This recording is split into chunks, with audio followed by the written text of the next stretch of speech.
Okay, so the first step in fabrication, you're going to want to rinse your chicken clean.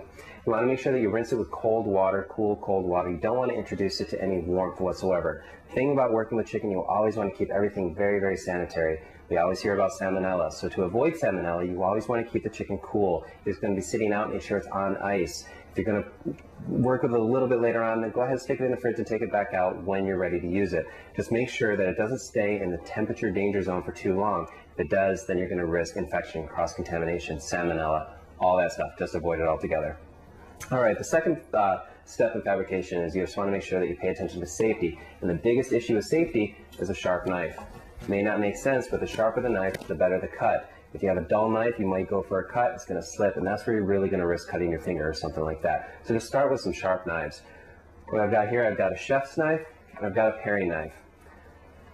Chef's knife is not going to allow you any precision. What you're really going to get out of the chef's knife is going to be heft.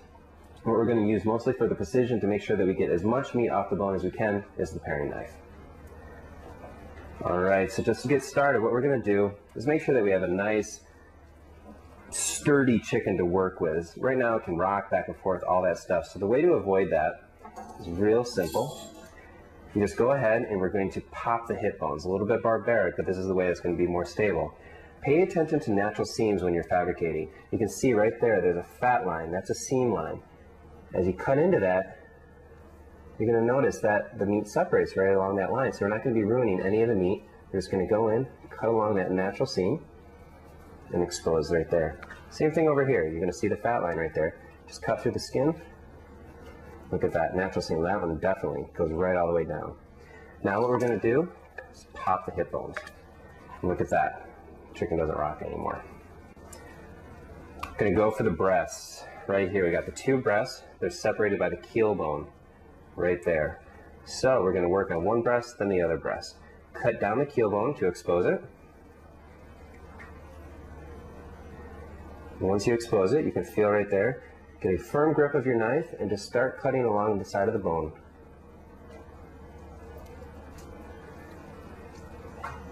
Always try to keep your knife close to the bone, and that's going to allow you to get the most meat and the most coverage of the meat to the bone.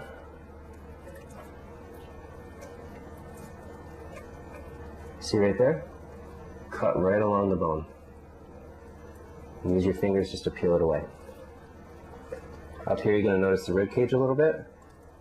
Just cut around it. Again, just get it real close, cut right down.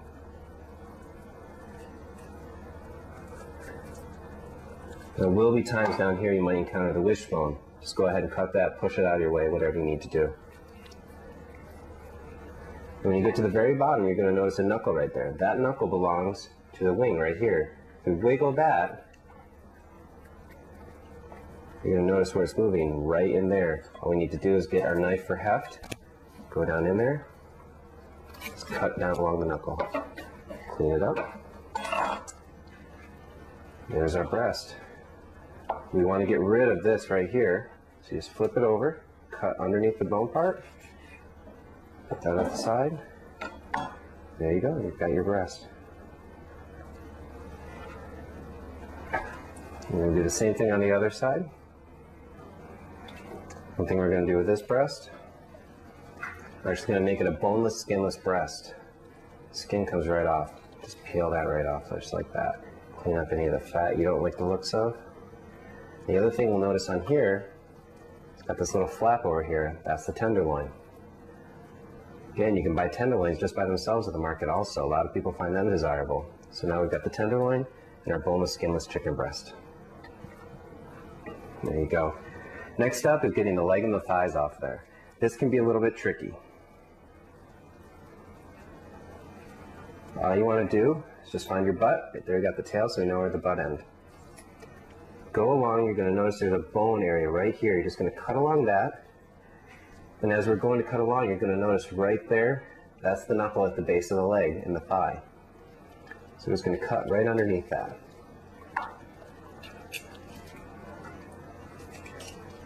Just like that. Now you want to twist right here in this area right there. That's the oyster.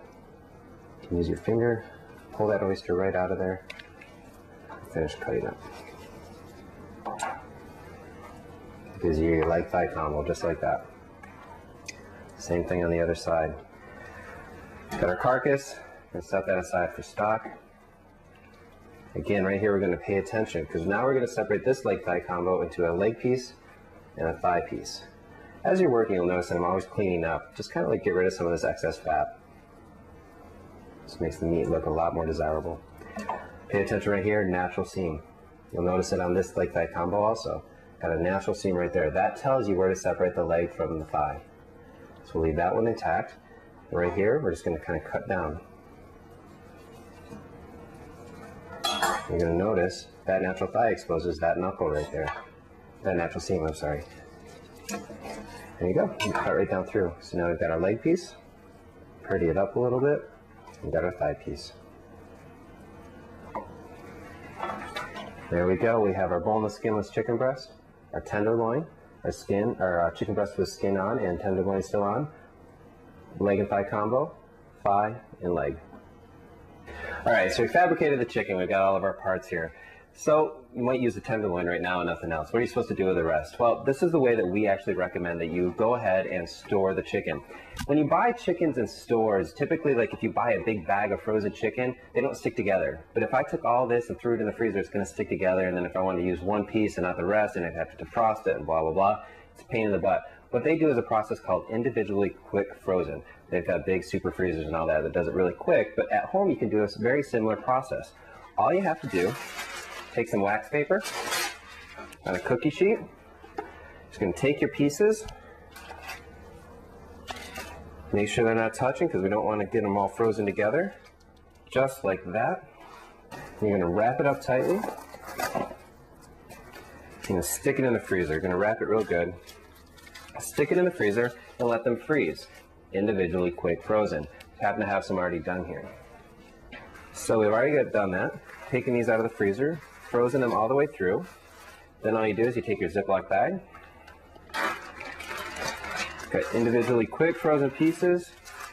Put them all into a bag. Ziploc it up. Throw it back in the freezer, and there you go. Just like buying them from the supermarket. You got a bag full of chicken pieces, not stuck together, already frozen. Take them out as you need them.